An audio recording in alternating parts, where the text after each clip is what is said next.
رشید قبلہ پیر سید ہدایت رسول شاہ قادری رحمت اللہ تعالی علیہ، میری مراد حضرت علامہ مولانا محمد امتیاز قادری صاحب وہ اپنے خطاب سے ہمارے قلوب و اذہان کو منور فرمائے۔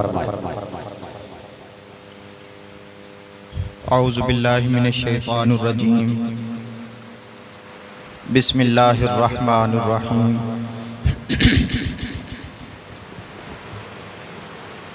الحمدللہ رب العالمین والعاقبۃ للمتقین والصلاة والسلام علی سید الانبیاء والمرسلین وعلی آلہ واصحابہ واہل بیتہ وائمۃ اہل بیتہ وأولیاء أمته وصلحاء أمته وعرفاء أمته وعلماء أمته وزعماء أمته وحكماء أمته وفضلاء أمته وشهداء أمته وفقراء أمته أجمعين۔ قال اللہ تبارک و تعالی فی القرآن المجید والفرقان الحمید، النبی اولا بالمؤمنین من انفسہم، صدق اللہ العظیم وصدق رسولہ النبی الکریم الامین الحنین الرؤوف الرحیم۔ وقال اللہ تبارک و تعالی فی مقام آخر، ان اللہ وملائکتہ یصلون علی النبی یا ایہا الذین آمنوا صلوا علیہ وسلموا تسلیما۔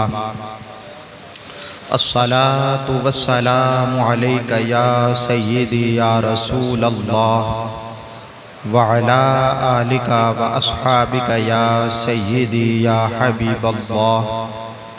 الصلاة والسلام علیک یا سیدی یا رحمتا للعالمین وعلی آلک واصحابک یا سیدی یا خاتم النبیین۔ محبت سے سارے پڑھ لیں۔ الصلاة والسلام علیک یا سیدی یا شفیع المذنبین وعلی آلک واصحابک یا سیدی یا امام الانبیاء والمرسلین۔ عزیزان گرامی قدر، دوستان محترم، بزرگان کرام، نوجوانان کرام، احباب ذی وقار، اہل محلہ، اہل دیہات،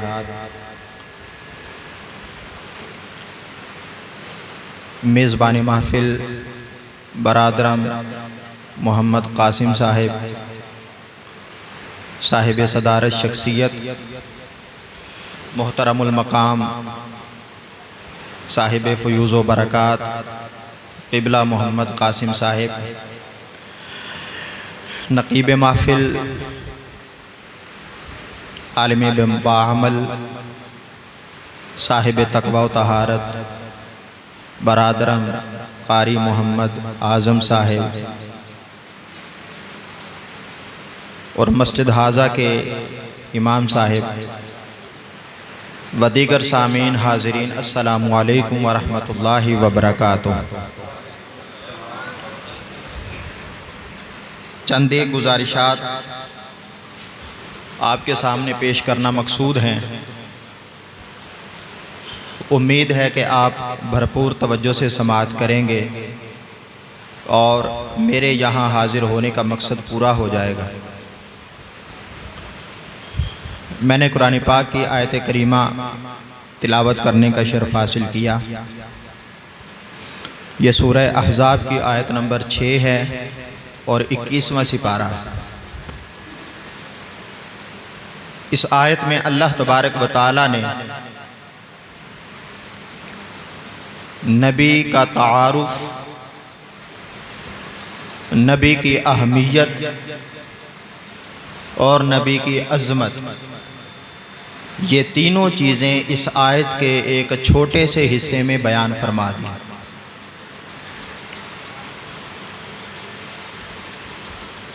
ہم باری باری ان تینوں چیزوں پر غور کریں گے اور کوشش کریں گے کہ جو حصہ میں نے آیت کا تلاوت کیا ہے، جب ہم یہاں سے اٹھیں تو اٹھنے سے پہلے قرآن پاک کی اس آیت کا یہ حصہ ہمیں اپنی استطاعت کے مطابق سمجھ آ جائے۔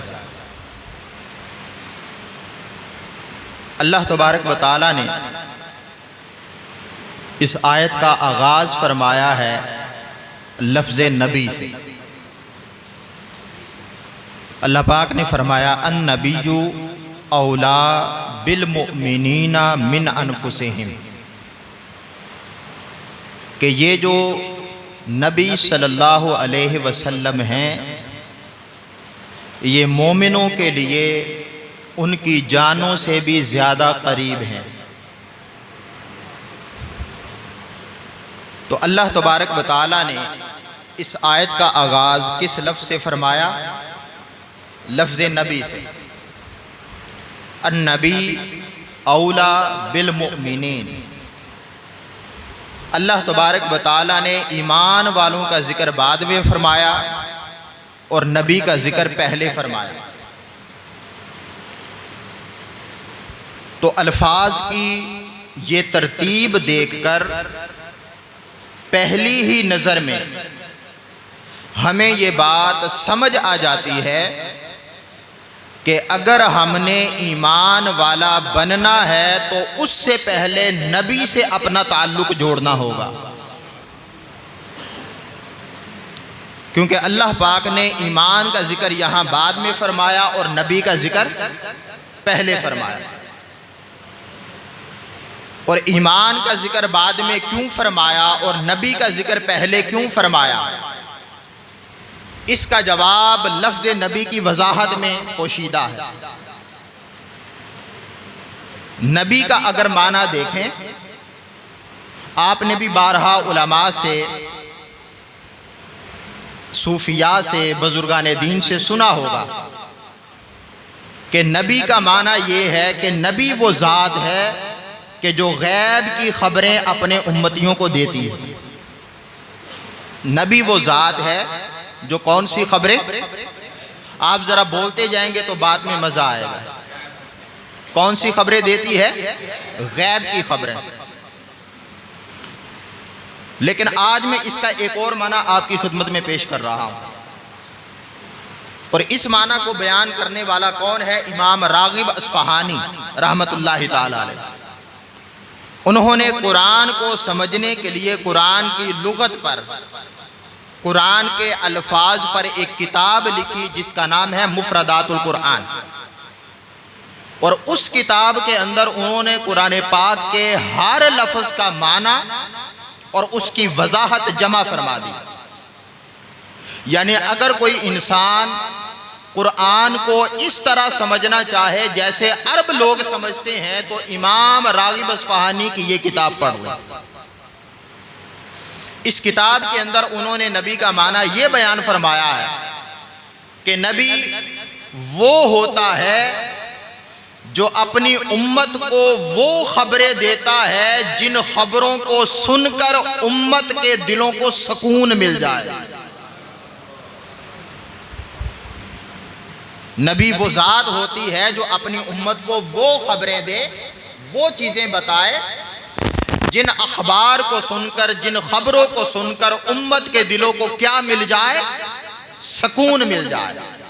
اب یہ سکون والا معنی آپ نے ذہن میں رکھنا ہے۔ اب یہ جو لفظ نبی ہے یہ فعیل کے وزن، علماء سامنے بیٹھے ہیں اس لیے میں یہ باتیں عرض کر رہا ہوں کہ نبی جو ہے وہ فعیل کے وزن پر ہے، اور اس کے دو ورژنز ہوتے ہیں، دو قسمیں ہوتی ہیں، فعیل بمعنی فاعل اور فعیل بمعنی مفعول۔ اسی طرح ولی بھی ہے۔ اگر نبی کا معنی فاعل کے طور پر کیا جائے تو اس کا معنی یہ بنتا ہے کہ نبی اپنی امت کو اپنی خبروں کے ذریعے سکون عطا کرتا ہے۔ اگر اس کا معنی فاعل کے طور پر کرے، سبجیکٹ کے طور پر، تو کیا معنی بنتا ہے کہ نبی وہ ذات ہے جو اپنی امت کو خبروں کے ذریعے کیا عطا کرے؟ سکون عطا کرے۔ اور اگر اس کا معنی مفعول اوبجیکٹ کے طور پر کریں تو پھر اس کا معنی یہ ہوگا کہ نبی وہ ذات ہے کہ جس کو اللہ تبارک و تعالی اپنے کلام کے ذریعے سکون عطا فرماتا ہے۔ اگر فاعل کے طور پر نبی کو دیکھیں تو اس کا مطلب یہ ہے کہ وہ ہمیں سکون عطا کرتے ہیں، اور اگر مفعول کے طور پر دیکھیں تو معنی یہ بنتا ہے کہ اللہ تبارک و تعالی ان کو سکون عطا کرتا ہے۔ اگر اب ان دونوں الفاظ، ان دونوں لفظوں کو جمع کریں، فاعل اور مفعول دونوں معانی کو لفظ نبی میں جمع فرمائیں، تو تب یہ معنی بنتا ہے کہ جب امت بے چین ہو جائے، امت بے قرار ہو جائے، امت پریشان حال ہو جائے اور امت اضطراب کا شکار ہو جائے، تو اگر امت اپنے نبی کے دروازے پر چلی جائے تو اللہ تبارک و تعالی اپنے بندوں کو سکون دینے کے لیے پہلے اپنے نبی کو عطا کرتا ہے، نبی پھر اپنے امتیوں کو عطا کرتا ہے۔ یعنی سکون آتا رب کی طرف سے ہے، لیکن اللہ تبارک و تعالی ڈائریکٹ بلا واسطہ اپنے بندوں کو عطا نہیں کرتا۔ وہ سکون پہلے علم نشرح کے سینے پر نازل ہوتا ہے، پہلے نبی کے سینے پر نازل ہوتا ہے، پھر نبی اس سکون الہی، سکینت الہی کا فیض اپنے امتیوں کو عطا فرماتا ہے۔ تو نبی کی یہ ایک چھوٹی سی وضاحت ہے۔ اب آگے دیکھیں، جو میں نے کہا کہ غیب کی خبریں دیتا ہے، غیب کیا ہوتا ہے؟ اب یہ بنیادی باتیں اگر آپ توجہ سے سنیں گے تو انشاءاللہ اگلی باتیں سمجھ میں آنا شروع ہو جائیں گی۔ غیب کا ایک معنی جو امام راغب اصفہانی نے بیان کیا وہ یہ ہے کہ ہر وہ چیز جو ہماری نظروں سے اوجھل ہو جائے وہ غیب۔ کوئی بھی چیز جو ہماری نظروں سے اوجھل ہو جائے وہ کیا ہے؟ غیب ہے۔ پھر امام راغب اصفہانی اس سے اگلا معنی بیان کرتے ہیں، وہ کہتے ہیں کہ خواص کے نزدیک اگر غیب کا خاص معنی سمجھا جائے تو اس سے مراد ہر وہ چیز ہے کہ جس کو سمجھنے کے لیے ہماری عقل جواب دے دے۔ ہر وہ چیز جس کو سمجھنے کے لیے ہمارا علم جواب دے دے، ہر وہ چیز جس کو سمجھنے کے لیے ہمارا ادراک جواب دے دے اور ہماری سمجھ بوجھ کی صلاحیت ہاتھ کھڑے کر جائے۔